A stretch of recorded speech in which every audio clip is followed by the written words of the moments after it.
ပန်မှာရှိတဲ့ဒန်နိုင်လာတည်းများနံပါတ်1အိုကီခုကျိန်စာတင်ရုပ်အဖာပေါ်မှာရှိတဲ့အရုပ်တွေတော်တော်များများကလူနဲ့တူအောင်ပြုလုပ်ထားကြပါတယ်ဥပမာအပြင်လူကြိုက်များတဲ့ဘာဘီရုပ်တွေဟာဆိုလို့ရှိရင်လူနဲ့တော်တော်လေးကိုတူပါတယ်လူမျိုးခြေလက်တွေနဲ့မျက်လုံးတွေနောက်ဆုံးသပင်ကအစပါပါတယ်အဲ့ဒါကြောင့်ရှေးလူကြီးတော်တော်များများပြောကြပါတယ်ဝိညာဉ်တွေနာနာဘဝတွေကလူကိုကတ်လို့မရလို့ရှိရင်အရုပ်တွေမှာကတ်ပြီးနေကြတယ်ဆိုပြီးတော့ပြောကြပါတယ်ဒါကြောင့်ကဘာတဝက်မှာအယုံနဲ့ပတ်သက်ပြီးကတ်နေတဲ့ဝိညာဉ်တွေတော်တော်များများကိုလူကြီးများတွေ့ရမှာပါဥပမာတစ်ခုအနေနဲ့နာမည်ကြီးဆုံးကျိန်စာတင်ရုပ်ဖြစ်တဲ့ Annabella ရုပ်ဆိုရင်လည်းအပြင်မှာလက်တွေ့တကယ်ကိုရှိပါတယ်နောက်ထပ် American Florida ပြည်နယ်မှာရှိတဲ့ Robert Doll ဆိုတဲ့အရုပ်ဟာဆိုရင်လည်းအပြင်မှာလက်တွေ့တကယ်ရှိပါတယ်လက်တွေ့မဆန်တဲ့ဖြစ်ပျက်မှုတွေကလည်းအဲ့ဒီရဲ့ Robert Doll ဆိုတဲ့အရုပ်ရဲ့နာမအမြဲဖြစ်နေစေပါတချို့ဆိုပြလိုက်သွားရင်လည်းအဲ့ဒီအရုပ်စီကနေပြီးတော့ရဲတန်းတွေနဲ့တချို့လူတွေစီကိုလည်းဆက်သွယ်ပြီးတော့အိမ်မက်တွေထိပေးနိုင်ပါတယ်ဒါပေမဲ့အခုပြောချင်တာကတော့ဂျပန်မှာရှိတဲ့ Okiku အရုပ်သေးရဲ့ပါအဲ့အရုပ်သေးရဲ့ပုံစံကတော့အရှည်က40 cm လောက်ရှည်ပြီးတော့ဂျပန်ရိုးရာကီမိုနိုအင်ဂျီဝတ်ဆင်ထားပါတယ်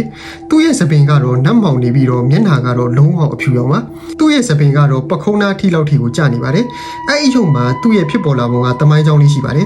1918ဒုတိယကမ္ဘာစစ်မဖြစ်ခင်မှာEikichi Suzuki ဆိုတဲ့လူငယ်တစ်ယောက်ကဟိုကိုက်ဒိုဆာပိုရိုမှာရှိတဲ့လက်ဆောင်ပစ္စည်းအယောင်းဆိုင်ကနေပြီးတော့အယုံမလေးတစ်ရုပ်ကိုဝယ်ခဲ့ပါတယ်။အဲ့ဒီရုပ်လေးကို2နှစ်ပဲရှိသေးတယ်သူ့ညမလေးစီကိုလက်ဆောင်ပေးဖို့အတွက်ဝယ်ခဲ့တာပါ။သူ့ရဲ့ညမလေးကတကယ်တော့ယောဂဖြစ်နေပြီးတော့အိမ်ပြင်ကိုတိတ်ထွက်လို့မရပါဘူး။အဲ့ဒါကြောင့်သူမဟာအဲ့ဒီရုပ်လေးနဲ့ပဲကစားပြီးတော့အယုံလေးနဲ့ပဲတန်ရုံးစင်တွေတဖြည်းဖြည်းတူးလာခဲ့ပါတယ်။သူကအဲ့ဒီရုပ်လေးကို Okiku လို့နာမည်ပေးလိုက်ပါတယ်။သူမနဲ့အဲ့ဒီရုပ်လေးကအမြဲတမ်းတူတူရှိနေခဲ့ပြီးတော့မိသားစုတွေဘေးကပ်ဆုံးမရောက်ခင်တည်းအမြဲတမ်းတူတူရှိနေခဲ့ပါတယ်။အဲ့လိုနဲ့ကောင်မလေးဟာနောက်ပိုင်းယောဂါကပူဆိုးလာခဲ့ပြီးတော့ဂတင်ပေါ်မှာပဲသူ့ရဲ့ Okiku အယုတ်လေးကိုဖက်ရင်းနဲ့ပဲအချိန်ကုန်လာခဲ့ပါတယ်။နောက်ပိုင်းမှာတော့သူဟာသူ့ရဲ့အယုတ်လေးကိုဖက်ရင်းနဲ့ပဲတည်ဆုံးသွားခဲ့ပါတယ်။လူတည်ဆုံးပြီးရင်ဂျပန်တွေရဲ့ရိုးရာအတိုင်းဆိုလို့ရှိရင်သူတို့ဟာသူမရဲ့အချစ်တော် Okiku အယုတ်လေးကိုကလေးနဲ့အတူတူမိသိကြရမှာပါ။ဒါဟာမြန်မာလိုဆိုရင်တော့အစွဲချွတ်တယ်လို့ပါပဲ။ဒါပေမဲ့သူ့မိသားစုကအယုတ်လေးကိုမေ့သွားခဲ့ပါတယ်။နောက်တော့သူတို့တတိထားမိတဲ့အခါမှာတော့သူတို့ဟာအဲ့အယုတ်လေးကိုသူတမီအမှတ်တရလေးအတွက်တင်ထားခဲ့ပြီးတော့သူတမီရဲ့အယိုးပြအနားမှာပဲတူတူအိမ်မှာထားခဲ့ပါတယ်။အဲ့ဒီအခါကနေစပြီးတော့သူတို့ရဲ့အိမ်မှာထူးဆန်းတာတွေကစပြီးဖြစ်လာပါတော့တယ်အယုတ်ရဲ့နတ်မောင်နေတဲ့စပင်တွေဟာသူ့လိုလိုစပြီးရှိလာပါတယ်ရှည်တာကလည်းအယမ်းမြန်ပြီးတော့ဒူးကောင်းတိရှည်ဖို့ကိုခဏလေးပဲကြာပါတယ်မိသားစုကဒါကိုလုံးဝမကြောက်ဘဲနဲ့သူတို့ရဲ့သမီးလေးခိခုခိုရဲ့ဝိညာဉ်ကအယုတ်ထဲမှာရှိနေကြလို့ထင်ခဲ့ကြပါတယ်အဲ့ဒါကြောင့်သူတို့ကစပင်ရှည်လာတဲ့အမြဲတမ်းလှအောင်ညှက်ပေးပါတယ်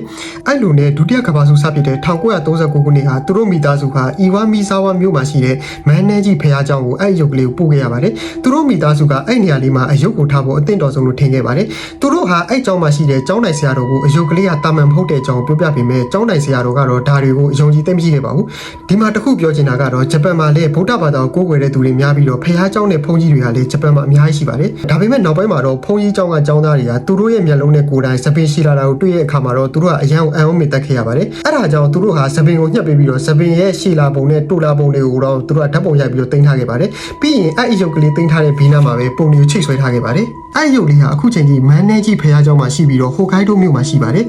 ်အဲ့ဒီ Okiku အယုတ်လေးကိုကြည့်ဖို့လူတွေဟာနှစ်တိုင်းအများကြီးလာကြပါတယ်အခု Okiku အယုတ်လေးဟာပုံမပြောင်းလဲလာခဲ့ပြီးတော့စပင်ရှီလာယုံနဲ့မကပဲနဲ့အရင်ကသူ့ရဲ့နှာခမ်းဟာပိတ်နေခဲ့ပေမဲ့အခုတော့ပွင့်လာတယ်လို့ဆိုကြပါတယ်တချို့တွေကလည်းသူမရဲ့မျက်လုံးဟာဆိုရင်လူတွေကိုလိုက်ကြည့်နေပြီးတော့တကယ်လူတယောက်နဲ့ပို့ပြီးတော့တူလာပါတယ်အခုချိန်ဒီတိတ်ပန်ကြီးနဲ့အဖြေရှာခဲ့ပေမဲ့သူမရဲ့စပင်ကဘာကြောင့်ရှိလာလဲဆိုတာကိုအခုချိန်ဒီဘယ်သူမှအဖြေမသိရသေးပါဘူးဒါကိုကြည့်ပြီးတော့လူကြီးမင်းကရောသူတို့တွေအယုတ်ကိုလှည့်စားထားတာလားဒါမှမဟုတ်လို့ဆိုလို့ရှိရင်အဲ့ဒီအယုတ်မှာပဲတည်သွားတဲ့ဝိညာဉ်ဟာကတ်နေတာလားဆိုပြီးတော့လူကြီးမင်းကိုယ်တိုင်အဖြေရှာကြည့်လိုက်ပါကျွန်တော်သိတာတော့တဘာဝတရားကိုစန့်ကျင်တဲ့ဘယ်ရမစိုးမဆန်းကြည့်တာကောင်းတယ်လို့ထင်ပါတယ်ခင်ဗျာဟုတ်ကဲ့ကျွန်တော်အခုတင်ဆက်ပေးတဲ့ဂျပန်ဒန်နိုင်လာတရေတွေကဂျပန်ဒန်နိုင်ထဲမှာလည်းတကယ်ရှိပြီးတော့တခြားဂျပန်လူမျိုးတွေတောင်းမေးကြည့်နေသိနိုင်ပါတယ်ဗျာဟုတ်ကျွန်တော်နောက်လည်းဒီလိုမျိုးဂျပန်နဲ့ပတ်သက်ပြီးတော့စိတ်ဝင်စားစရာကောင်းတဲ့ channel တင်ဆက်ပေးမှာမလို့ကျွန်တော်ရဲ့ channel လေးကို like and follow လေးလုပ်ထားလို့ရပါတယ်ဗျာဟုတ်ကျွန်တော်ဗီဒီယိုလေးဆုံးဖြတ်ကြည့်ပြီးလို့ကျေးဇူးတင်ပါတယ်တက်တာ